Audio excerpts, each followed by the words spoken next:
Hello everyone, welcome back to my mini vlog. অনেক দিন ধরেই কিছু ভিডিও দিতে পারিনি।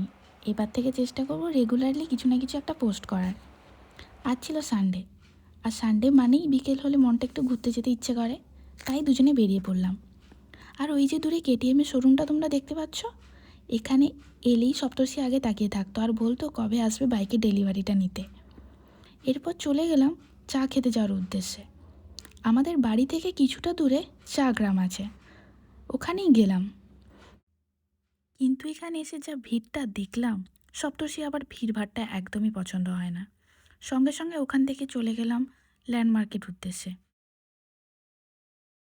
দুপুরে হেভি লাঞ্চ করার জন্য চা ছাড়া আর কিছু খেতে মনও করছিল না, তাই দুজনে বসে কিছুক্ষণ গল্প করলাম, চা খেলাম, তারপরে বেরিয়ে পড়লাম বাড়ি যাওয়ার উদ্দেশ্যে। চলো, চা খাওয়া হয়ে গেল, এবার ওখান থেকে বেরিয়ে পড়লাম। বাড়ি ঢোকার আগে ও বললো যে ও গাড়িটাকে ওয়াশ করাবে। আর জানো, আমি এর আগে কোনো দিনও বাইক ধোয়ানো দেখিনি, আজ দেখলাম। কি ভালো লাগছিল প্রসেসটা, জানো কি স্যাটিসফাইং।